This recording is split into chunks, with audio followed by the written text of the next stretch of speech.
Good evening, guys. This is our dancing summer up here. Yeah, would you like some more? Would you like some more? Oh, it's my love. It's May 1st.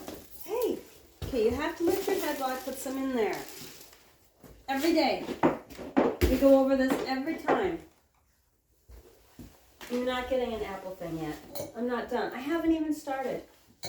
Have not even started. No. I decided tonight I really wanted a chai tea. Because it's cold outside. I don't know what this weather patterns are just bizarre. And you see the people saying that we're seeding clouds. They have all these chemtrails and stuff, and I always blew it off. No, I don't believe it. No, I'm not going to believe it. It's just too, in my mind, it's too far-fetched.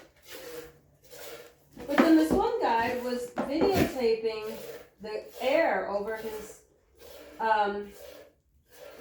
the sky, over his property. And how the chemtrails didn't, dissipate. They literally, turned into clouds. Now, I was a child who spent her entire childhood outside. And I used to sit for hours. We lived near a large airport. And I used to sit for hours and watch the planes fly overhead. Watch them coming in for landing. Watch them, taking off. I watched them, leaving. I was just amazed to watch them. And so I would remember that I would watch, and I would try and see how long it would take, by counting, for their chemtrail to disappear. And I remember, I don't know, maybe a minute and a half, maybe 2 minutes. It always depended. Different planes, if they lasted longer. Because I would also, lay on my back and watch the clouds make shapes, and I'd make up stories for my sister. And so I used to make stories about clouds, oh, that one looks like a bunny rabbit, that rabbit is, and I make up stories. And I was a big storyteller. I used to love telling stories and making up things. I had this one series about Mrs. Crabapple. It's quite a funny series. I used to scare the crap out of my sister. But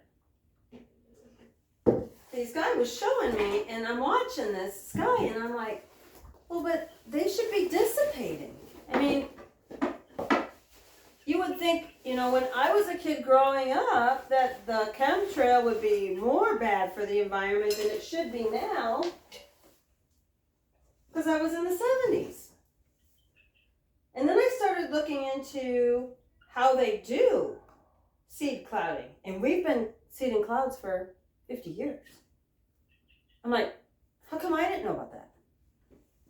And it's mostly done in Colorado when they talk about the things that they're putting up into the sky to make the clouds produce rain. And I'm like, oh my God, do you even know what that stuff does? Or did you just think, oh, well, we can make it rain? Did anybody stop for 10 seconds and go, is this something we should be doing? Not, can we do this? Well, there's a lot of things in the world you can do. Doesn't mean you should do them. So then I started thinking, well, how many other crazy thoughts have I gone, oh no, that's just too far out there. And another one is that video that went around about a magnet sticking to your arm if you did something. And I remember seeing one video, and I am not automatic. I'm like, oh, come on. I mean, let's be real. That's not, there's no way that happens. Magnets stick to your arm. So, about, I don't know, a week later, I'm at work. And the secretary comes in, and she says, did you hear about the magnet sticking to your arm? And I'm like, yeah, that's not real. She goes, but it is. My brother went and did it yesterday. So last night when he told me, I took a magnet off the fridge and it stuck to his arm. Now then probably 5 of us in the break room. Some of us had done the deed, some of us had not done the deed. And then one of the guys who had done the deed was like, that's not possible. He said, I did it. I did that deed, 4 months ago. He said, there's no way. And I'm like, well, then let's try it. I'm like, do you have a magnet? And she's like, I do. I have one in my office. So she goes back to her office. She comes back out to a magnet. And then I go, which arm did you do the deed in? And he's like, this one. So he stuck the magnet to him, and I'll be damned if it didn't stick to his arm. And my whole body went, oh, just like that. Because I'm like, wait a minute. Okay, something's really, really wrong here. I mean, that should not be happening. You should not be magnetic. Something is wrong. Somebody's spitting the soup or something, because something ain't right here. Finish eating yours. So then we tried it on everybody. Everyone who had done the deed, it stuck. Everyone who hadn't done the deed, it didn't stick. And one of the people sitting there, when it stuck to her arm, had this panic look on her face, as if she was going, oh my God, what is going on with me? And I felt so sorry for her, because my skin was just crawling by the time we were done. I was just so it's so weird now that I'm starting to question so many things. I'm starting to question. We listened to a podcast last night. Ouch, don't step on me. About a police officer in California who had a very sizable social media.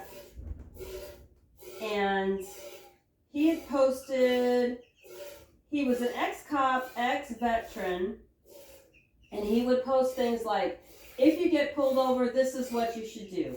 If you're caught in this situation, this is what you should do. Coming at it from both sides to say, hey, this is why the cops do what they do. Go with the program. If you believe they're violating your rights, don't fight with them. Just make sure you document everything, memorize their names, really look at their faces, look at the cars, look at the license plate numbers on the cars. Do those kind of things that you'll be able to go back later to prove what they did. And then instead of getting beat up and possibly hurt, sue the crap out of them and own the city. I mean, let's play the game. And so that's the kind of stuff that he posted. And he started talking about how after January 6th, they showed up, they flashbanged his house and ordered him out. And I was a cop for a while. I worked for a police department for a while. I was a quasi-law enforcement, a regulation, in a regulator position. So I did a lot of police training. The way that it was done was so outside the standard norm that my husband and I are listening to this. It was so bad I had to stop it, and I had to go back into the house and find my husband and say, you have to listen to this. You have to listen to what these people did to this cop. Well, he wasn't a cop at the time. He was an ex-cop. But he was still working for police departments. So he was like a civilian operator. But he had a large social media presence. And they literally, I think, personally, in my opinion, they tried to kill him. Because any cop who you throw a flashbang grenade into their house and start banging on their door is probably going to meet you at the door with a gun in their hand. And that would have been their excuse to kill him. But he didn't go to the door with a gun because he thought, I don't know if you guys have even heard this story, he thought that there was that a drunk had hit his car because his car alarm was going off in his driveway. So he had his phone in his hand instead. And that's when dispatch called him to say, hey, we've got your house surrounded and stuff. That's not how they normally do it. Every search warrant, my husband's been on them, he's done all that stuff. He was a cop for 20 years. All the cop trainings I did SWAT call outs when I worked for the police department. That's not how it works. That is not what they do. They surround the house, yes, and then they start calling on a bullhorn with lights in and with telephone, because they have all the telephone numbers of everybody in there. They don't just come and kick your door down. They don't. That's not how that works. They try and get you to come out. They don't send in a flashbang or any of that stuff until the very end. This guy had a two-month-old baby in the house with his wife and 2 other children in the house when this was all going on. And I'm listening to it, it's the FBI, and I'm like, I don't trust them. I don't believe anything they say anymore. I don't believe anything the FBI says. I don't believe anything the CIA says. I don't believe the Internal Revenue anymore. Because all of their laws screw the middle people and give the rich people all the money. So you really are to the point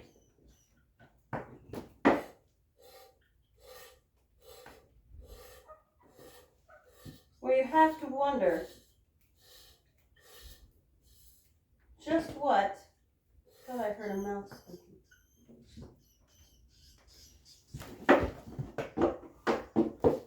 I did hear a mouse squeaking. I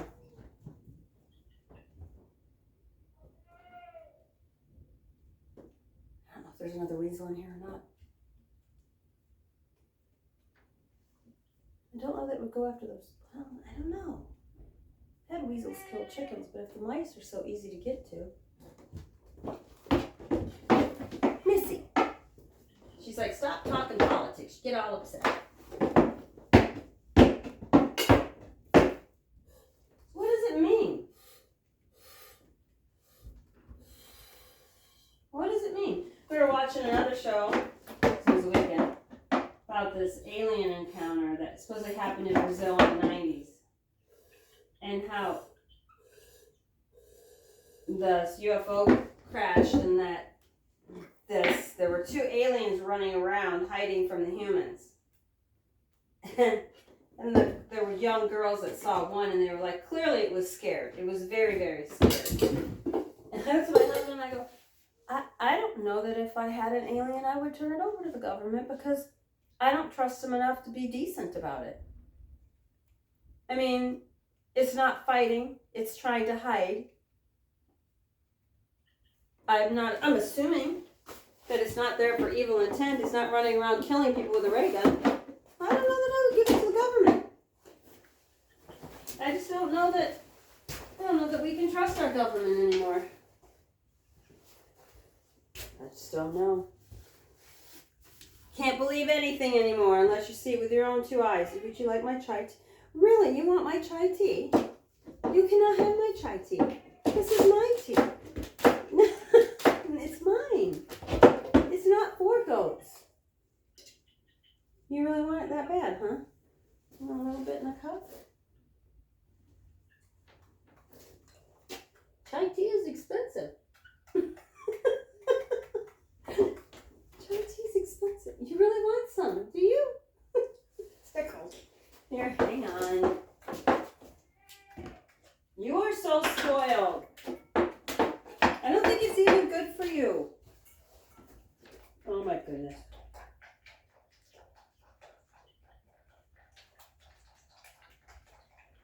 I had a horse that would drink my coffee. Now I have a goat that drinks my chai tea. That has sugar in it.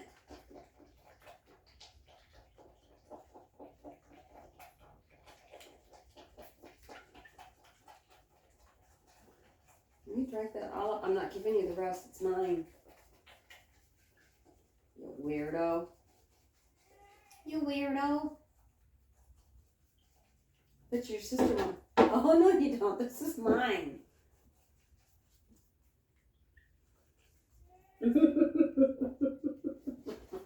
Mm-mm. Mm-mm. That's mine. It's mine. I'll give you some. I'll give you some minerals. Huh?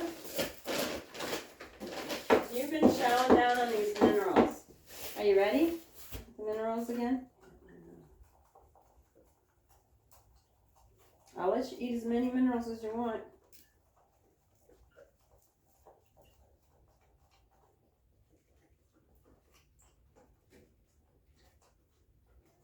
I gotta go get your sister in here.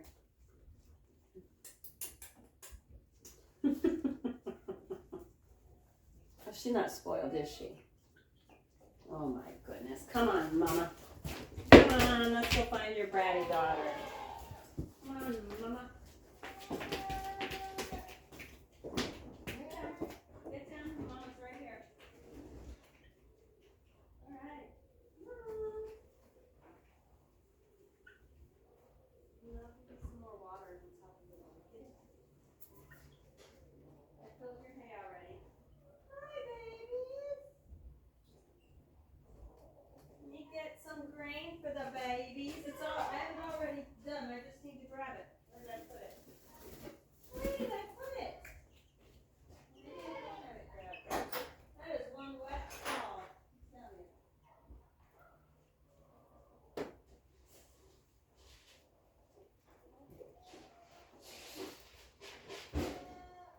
Everything is soaking wet.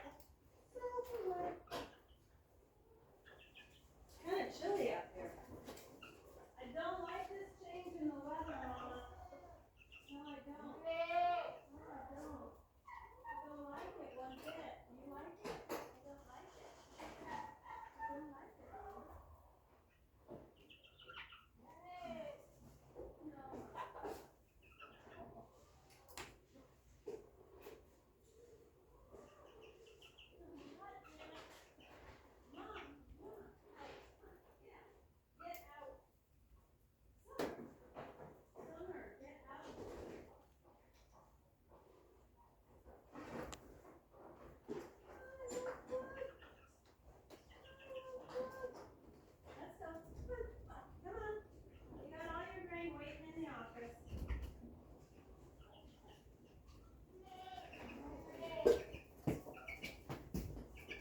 Time I look at her, I say, no way you're pregnant.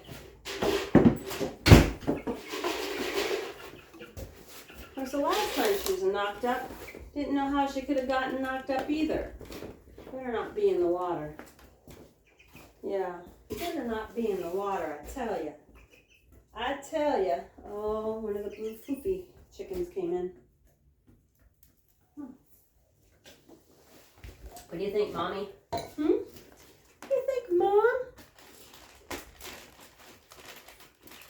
I have a grant I'm applying for. I need to go in the house and get that done. Need to get in so I can work on my grant. I did most of the work already, but I don't like to submit anything.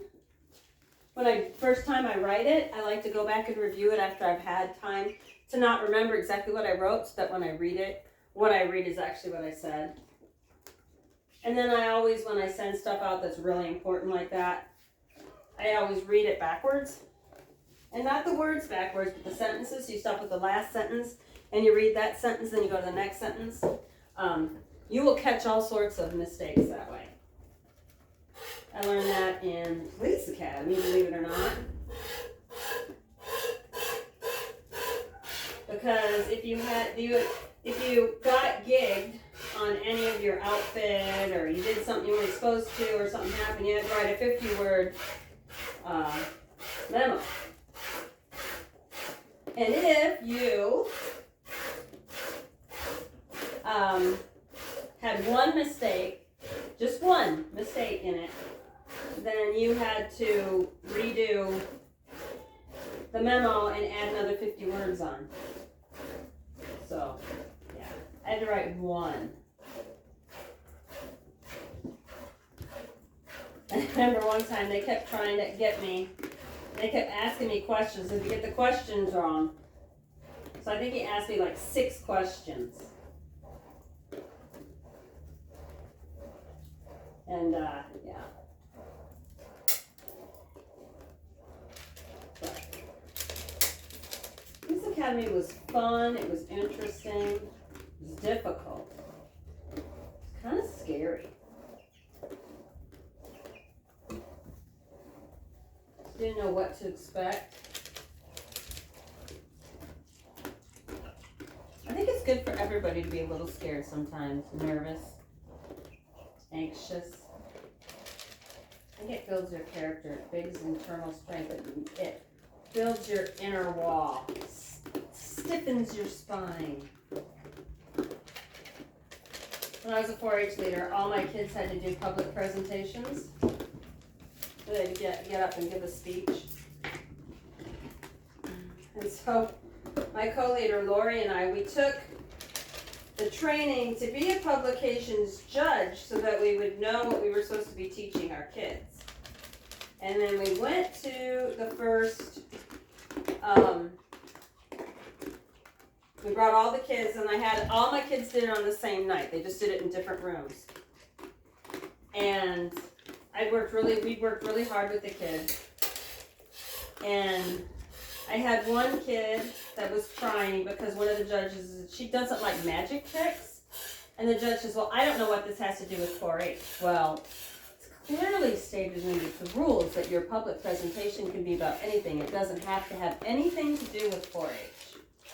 And I was listening in there, and I jumped right into it. I was like, excuse me, but that's not what the rules say. And we were new leaders. We hadn't been leaders before. And she just kind of gave me a funny look. And so I went out to do something, or to peek in on another judge. And one of the girls that was giving a speech there was crying because the judge had said something that was really rude. And I was just like, oh, hell no. So then I ended up going to the 4-H exec branch, the extension director. And she was the one who gave us the classes on how to be a judge. And I was like, absolutely not. I said, from now on, all my kids will be in the same room on the same day or on 2 days so that I can sit there, because I will not have my kids crying because you have a judge who doesn't know what they're doing. For most of those kids, it was the first time they'd ever had to stand up and give a presentation to a group of people. And they're judged on it. I mean, if they get blues, they can go compete at the fair and possibly go to state. I was upset. I was like, absolutely not. My co-leader's like, Kim, calm down. It's like, no. Don't make my kids cry. Just because I didn't give birth to them, they're in my club. I'm the one who told them they had to do this. And now they're crying because I made them do this? No. If I wanted to make them cry, I'd make them cry. I wanted them to learn and grow. It was funny though, the one who got yelled at for not having a presentation about 4-H ended up going into debate because she was, the next year she did so well, she was like, Mama, if you're pregnant, I'm not going to be happy with you, and I'm going to want to know how you managed. Because he's way down at the other end.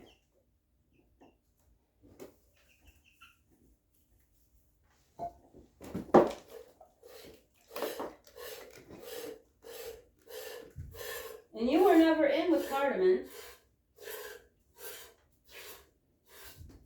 I think you're just fat. Or you're wormy. Ooh, maybe I'll worm you.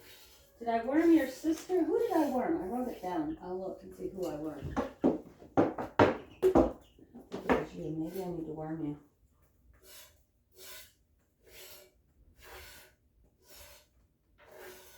There's absolutely no way you're pregnant. You've been nowhere near a boy. The only thing that you can breathe in the same air he is. He already hasn't been out of his stall in months.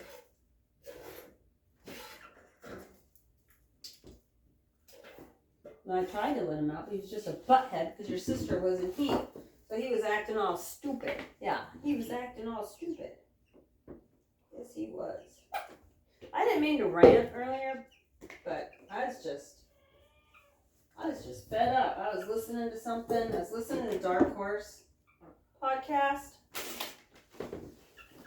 And he was professor at Evergreen University back in Washington when we lived there. And he was the Evergreen went crazy and said that there was a couple of days that they told the white people you couldn't come to school because it was non-white day. And you were just like, what? And he said, well, that's a racist statement. You can't kick somebody off the university campus because of the color of their skin. Oh, and it got crazy. Removal control. Pelleted supplement for goats. Breaks the life cycle. Can be used with pregnant and lactating. Measured scoop. Enclosed. Formula. Active ingredient. Directions.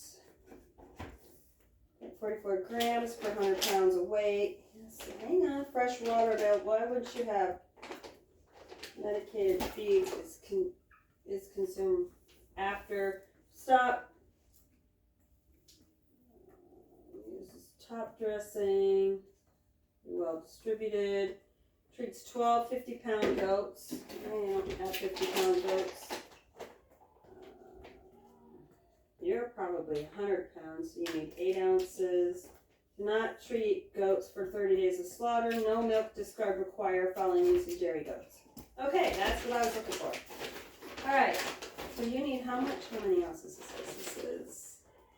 What does it say? This says this is 8 ounces. What did I say you needed? 8 ounces. Look at that. Are you still hungry? Did you eat this? Oh, look, it's a perfect amount. That's for you.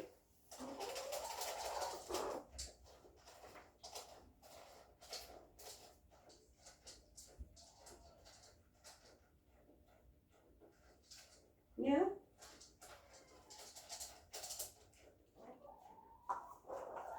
Pretty sure I didn't worm you. It was your sister I wormed. I was supposed to look, wasn't I? Artie was wormed. Alright, I knew I wormed somebody. I should have wormed your sister when she was in here too. Alright, well let's move it to May and write here that Autumn got wormed. Yeah, this is nothing for you. No, it's not for you. Let's see, I did your feet. Yesterday I did Evie. No, I did V. Pip's feet. And then on Saturday I did Summer and Autumn.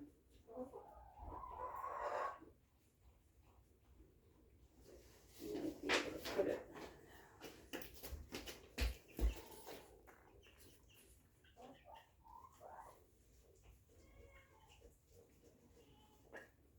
You need to finish your... No, you go finish what you had over there. You go finish, that's water. You gonna drink all of the chicken's water? She's not drinking my chai tea, right? Hey, Mama, you need to go and get that right there. And then, B, Pip on the 30th. And then today I wormed Autumn. Ta-da! You still have to eat the rest of that wormer. Or it won't work if you don't do it all. I knew I wormed somebody, I just couldn't remember who it was. I was pretty sure it wasn't you though. So I wasn't even worried about the milk or anything. No, it wasn't. Oops. No, I don't want you to eat that one. No, I want you to eat this one. Here. There you go. There you go. Yeah, there you go. Good girl. You eat that up, I'll give you treats. You finish that up, I'll give you some treats. Did you have to finish up the wormer? And then you'll be better. I promise. I promise. I'm gonna chase after the chickens. Mama, you need to eat your wormer. We had the same problem with her last time. No, that's not for you. You don't have worms. No. Oh, how much did she not eat? Autumn, can't you just eat this, please? Just finish this for me. Be a good girl. And then I'll give you an apple treat afterwards. How about if I put an apple treat in there with it? How's that? Does that make it taste better? Oh, you don't like those ones. That's right. You like the old ones. Right? These are the ones you like? Yeah? Those are the ones you like? Are you being difficult today? Oi! Oi! You want my chai tea too? Hmm? Are you ready? I don't. If I mix a little bit, is that in there when you eat it? There you go. Eat it up.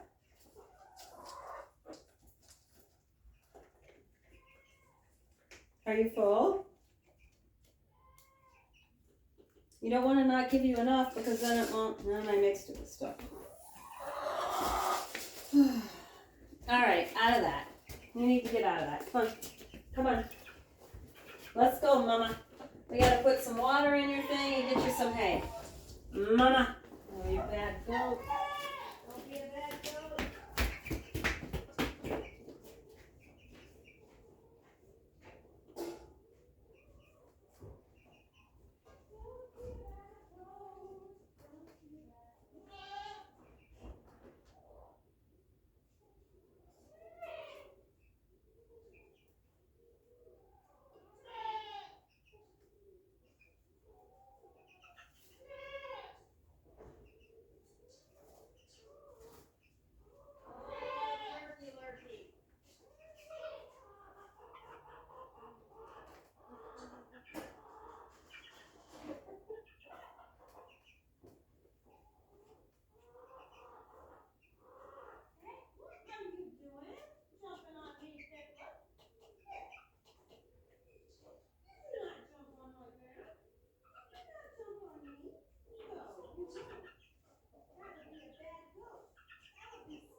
Well, she ate most of it, so I'm gonna say she'll probably get dewormed.